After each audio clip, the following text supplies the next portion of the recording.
Bonjour, Monsieur Colpin pour la suite du cours sur les intégrales. Donc la dernière fois on a fait une introduction aux intégrales et lors de cette introduction je suis passé un peu vite sur un certain nombre de notions sur lesquelles je vais revenir aujourd'hui. A commencer par la notion de primitive. Le but du chapitre c'est de calculer des intégrales et pour ce faire on a besoin de primitives. Donc le principe du cours est le même que la dernière fois. Je vous ai envoyé un document, vous l'imprimez et vous le complétez au fur et à mesure. Donc notion de primitive, définition exemple, soit petit f, une fonction définie sur l'intervalle grand I, une primitive de petit f, alors, grand I c'est souvent tout simplement R, une primitive de petit f sur grand I est une fonction grand f, définie et dérivable sur I, qui vérifie, c'est ça l'important, que la dérivée de grand f est égale à petit f. Dans ce cas on dit que grand f est une primitive de petit f. Exemple 1, une primitive de petit f définie sur grand R par f de x égale 2x, fonction linéaire, et la fonction grand f définie sur grand R par f de x. Je vous laisse deviner. Attention, la fonction carré. En effet, si je dérive x au carré, je retrouve 2x. Donc je vous laisse compléter vos documents. C'est ce que j'ai mis ici, la dérivée de grand f. C'est 2x, c'est petit f. Donc grand f' égale petit f. Et donc on peut dire que grand f est une primitive de petit f. Vous avez remarqué, je dis une primitive, on va voir ça tout de suite pourquoi. C'est un détail qui peut avoir sa petite importance. Donc attention, une fonction admettant une primitive, on admet en fait une infinité. Dans l'exemple précédent, la fonction g définie sur R par g de x égale x au carré plus 1 est également une primitive de la fonction f car g' de x. Donc vous voyez la différence entre grand f x au carré et là on a rajouté plus 1. Donc quand on dérive le plus 1, il s'en va. Et donc il reste qu'à dériver x au carré qui va donner la même chose que grand f quand on dérive. Donc la dérivée de g c'est 2x, et c'est donc f de x elle aussi. Donc là, les primitives sont d'une même fonction, sont différenciées par une constante. C'est un détail qu'il vaut mieux savoir. Donc exemple 2, déterminer une primitive grand f de petit f. Alors petit f c'est la fonction 1 sur x. Alors là il faut faire appel, c'est ce que je marque ici, à vos souvenirs. Donc 1 sur x, c'est la dérivée de quelle fonction? C'était dans un cours qu'on a fait récemment. Il faut se souvenir par cœur. Donc je vous laisse vous remémorer la chose. Donc la fonction qui a pour dérivée 1 sur x, c'est la fonction logarithme. Donc on peut prendre grand f, la fonction définie sur 0 plus l'infini par grand f de x égale log de x. On peut rajouter une constante, 1 plus 2. Comme je l'ai expliqué, c'est à une constante près. Alors si vous me demandez le jour du bac, la constante, est-ce qu'on peut la choisir comme on veut? Si c'est juste un calcul intégral, on y reviendra. On la prend nulle et puis c'est tout.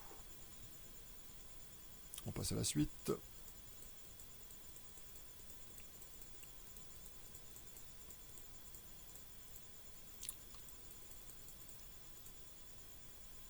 Alors, c'est un exemple.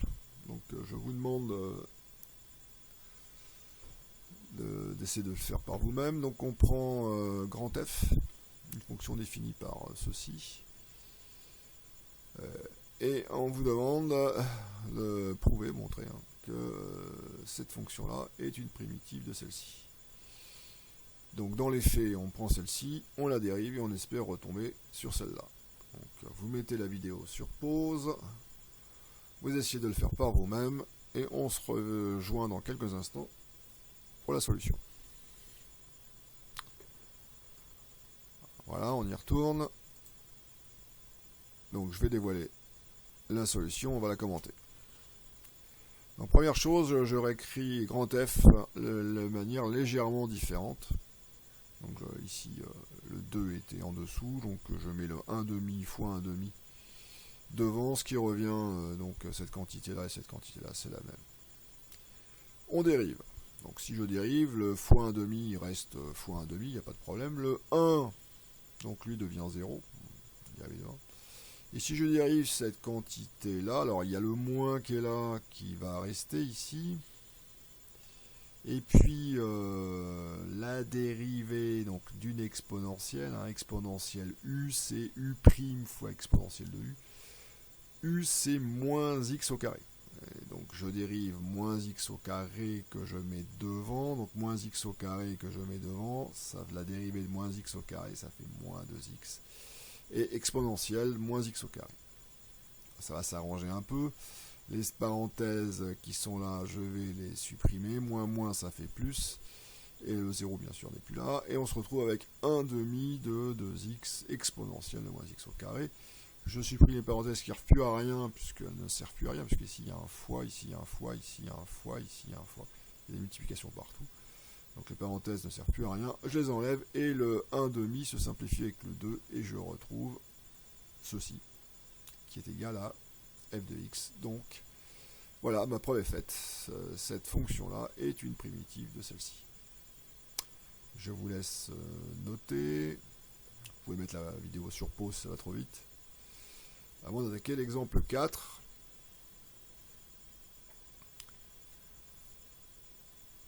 Donc l'exemple 4, la primitive de cette fonction. Donc je vous laisse la trouver par vous-même. Vous voyez, là ici on a une fonction affine. Donc ici, on va trouver la primitive de ce terme, derrière aussi. Donc il y a deux morceaux là. Et ça donne ceci. Donc le 2x, ça fait x au carré, puisque quand je dérive x au carré, ça fait 2x. Et le moins 7, j'ai dû mettre moins 7x, puisque quand je dérive moins 7x, ça fait moins 7. Donc cette fonction, ici, est la primitive de celle-ci. Alors, les éléments qu'il va falloir apprendre par cœur. Propriété. Maintenant, je prends une fonction x puissance n. Donc ça peut être le n, ça peut être 4, 5, 6, 7, 8, 9, 10. Et on veut trouver sa primitive. Alors la primitive de cette fonction, puisque quand je dérive la fonction, je dois retomber là-dessus. Vous savez que quand je dérive, la puissance descend d'un cran. Donc comme je pars de la primitive, il va falloir que j'augmente par rapport à cette fonction-là, il va falloir que je demande le degré de 1. Et quand je dérive, puisque je multiplie par l'exposant qui est ici, il va falloir que je divise pour retomber sur mes pattes, si je peux m'exprimer ainsi. Donc la forme générale d'une primitive de ce type de fonction, c'est ceci. Alors vérifiez bien, si je dérive ceci, on va retomber là-dessus. Regardez bien, x puissance n plus 1. Donc le n plus 1, quand je dérive, ça fait fois n plus 1 devant, qui va se simplifier avec le division par n plus 1 en dessous. Et comme je dérive, la puissance descend de 1. Et donc au final, il reste x puissance n. Donc ceci est à savoir par cœur est la primitive de cette fonction puissance, on va dire. Sur un exemple, donc en déduire une primitive grand f de petit f, alors petit f c'est x au cube. Donc attention, x au cube, il va falloir monter d'un cran pour la primitive et penser à diviser par ce qui va bien pour que lorsqu'on dérive, on retombe sur x au cube directement. Donc la primitive de x au cube, c'est x puissance 4 sur 4. Quand je dérive, le 4 devient devant, 4 fois, et le 4 ici descend d'un cran, donc 4 fois x au cube sur 4. Le 4 et le 4 se simplifient, il reste x au cube. Je vous laisse noter. Alors, opération sur les primitives. C'est un peu comme les dérivées. Donc on sait que la dérivée d'une somme de fonctions est égale à la somme de la dérivée de chacune des fonctions. Pour une primitive, c'est la même chose. La primitive d'une somme de fonctions, c'est la même chose. Elle est égale à la somme des primitives de chacune des fonctions. C'est ce que j'ai fait ici d'ailleurs. Je n'avais pas encore écrit la propriété que je l'ai déjà fait, donc j'ai fait la primitive de ça, et séparément j'ai fait la primitive de ça, ici. Primitive du produit d'une fonction par nombre constant, bah, comme les dérivés.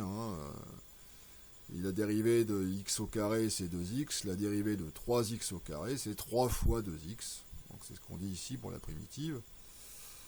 Donc on sait que la dérivée de produit d'une fonction par un nombre k quelconque est égale au produit de la dérivée de cette fonction par ce nombre k. Pour une primitive, c'est la même chose. Application sur un exemple.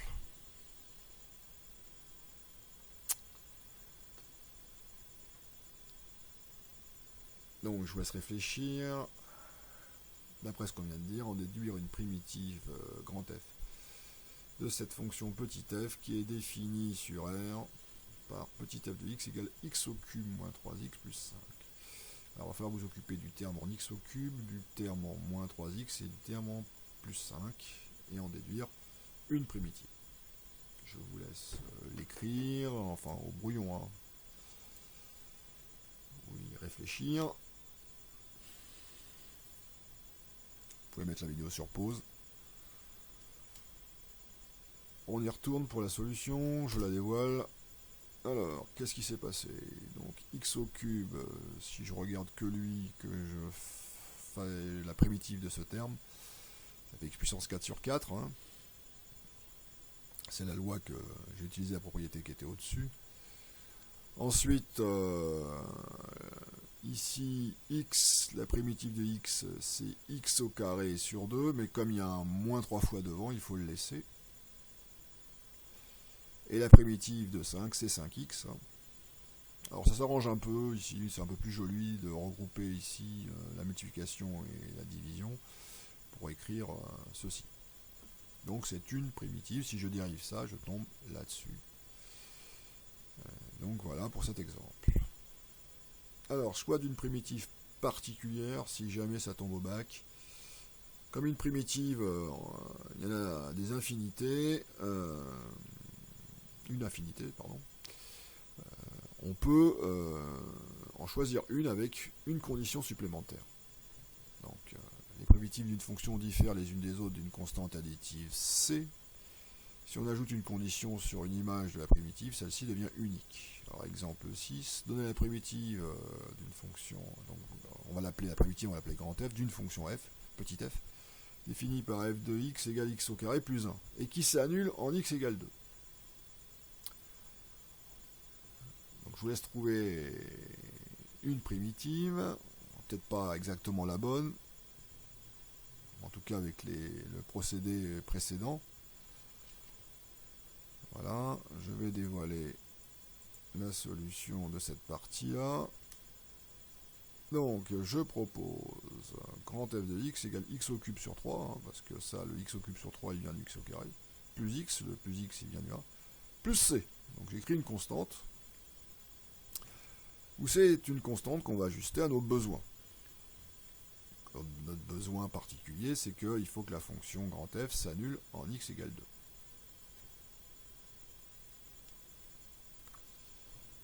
Alors ça va introduire une contrainte. Essayez de trouver par vous-même. Mettez la vidéo sur pause. Je ne sais pas si vous voyez, mais il va falloir écrire que le grand f de 2 est égal .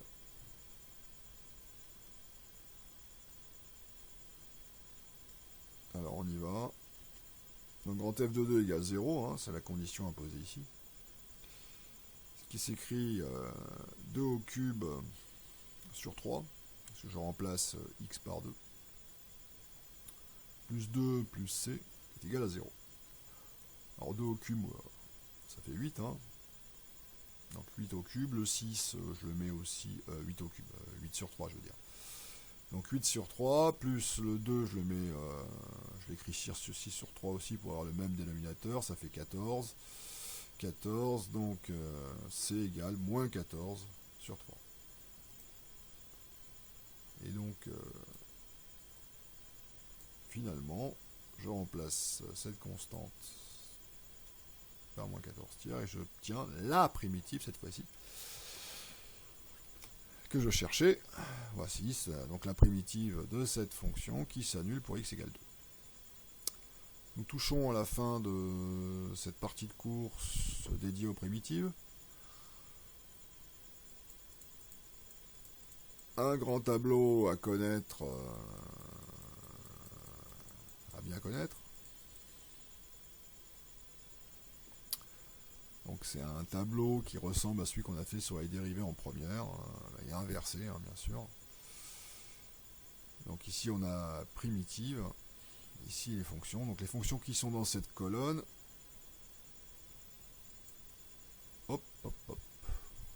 pardon.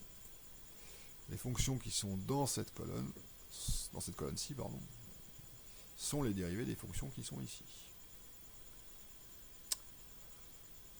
Alors une application un peu plus compliquée, voilà une fonction. On va terminer par ça. f de x égale x au carré moins 1 sur racine de x plus 1 sur x.